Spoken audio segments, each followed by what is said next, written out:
Psikologi industri dan organisasi. Pengertian dari psikologi industri dan organisasi yaitu ilmu yang berada dalam psikologi. Adapun pengertian menurut beberapa ahli, di antaranya yaitu yang pertama, menurut Gulon 1983 menyatakan bahwa psikologi industri dan organisasi adalah studi tentang hubungan antara manusia dengan dunia kerja, riset terhadap manusia kemana mereka pergi, mereka bertemu, dan apa yang mereka lakukan untuk memenuhi kebutuhan hidupnya.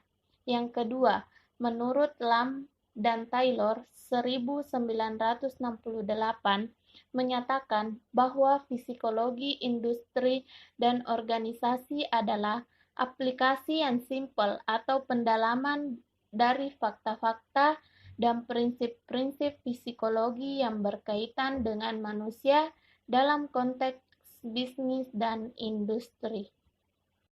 Yang ketiga, menurut A.S. Munandar 1994,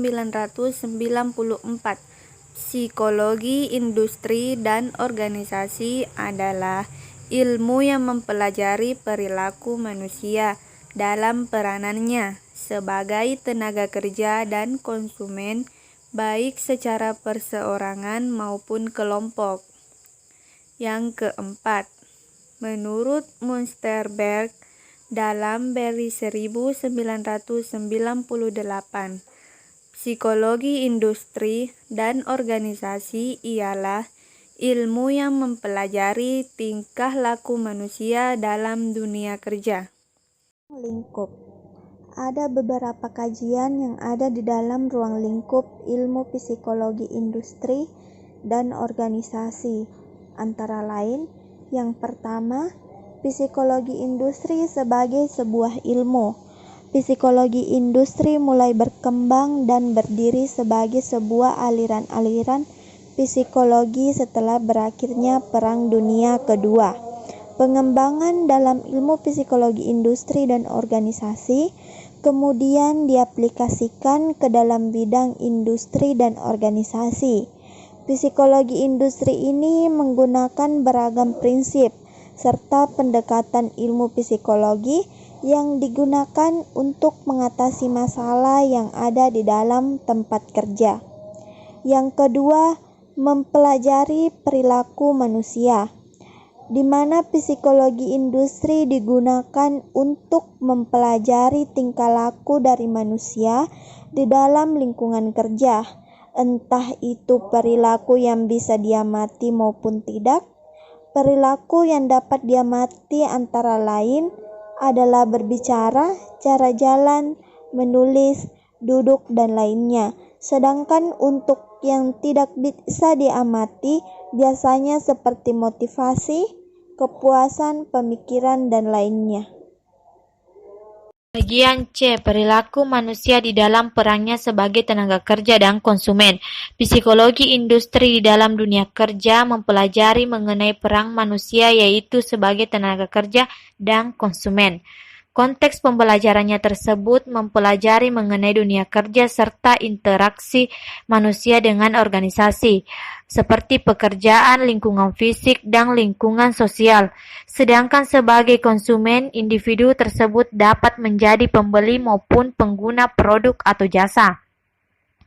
Bagian D. Perilaku manusia yang dipelajari secara perorangan maupun kelompok. Organisasi memiliki unit-unit kerja yang mana terdiri dari beberapa sub sebagian kecil. Bagian tersebut semakin kecil sampai pada peran-peran untuk masing-masing individu. Ilmu psikologi ini mempelajari mengenai hubungan serta dampak kelompok kepada perilaku individu serta hubungan individu dalam mempengaruhi kelompok. Di dalam psikologi industri ini lebih membahas mengenai pola, struktur, dan jenis organisasi yang bisa mempengaruhi tenaga kerja. Peran psikologi industri dan organisasi. Yang pertama, sisi konsumen. di mana berperan dalam memasarkan atau mempromosikan barang atau jasa hasil produksi kepada pembeli, misalnya iklan kosmetik, iklan layanan masyarakat. Yang kedua, sisi kesejahteraan pekerja, di mana memberikan suatu formula agar suatu pekerjaan tidak terlalu menekan, misalnya target kerja yang objektif, kompensasi yang adil. Yang ketiga, sisi produsen atau penghasil barang dan jasa. Memproduksi barang dan jasa itu bisa lebih produktif dan efisien serta murah. Oleh karena itu, peran psikologi industri dan organisasi mempelajari mengenai 1. Efisien, 2. Setting, 3. Rekrutmen, dan yang keempat pemberian kesejahteraan karyawan yang seimbang dengan kinerjanya. Yang keempat, sisi organisasi. Psikologi industri dan organisasi berusaha memberikan langkah-langkah untuk memecahkan masalah terkait dengan konflik atau masalah. Misalnya, dilakukan VGD atau outbound. Yang kelima, sisi keahlian manajemen. Psikologi industri dan organisasi mampu memberikan solusi yang efisien dan efektif dalam merencanakan dan mengelola sumber daya yang ada untuk mencapai sasaran organisasi. Misalnya, proses rekrutmen yang tepat dengan menetapkan job desk dan job spec.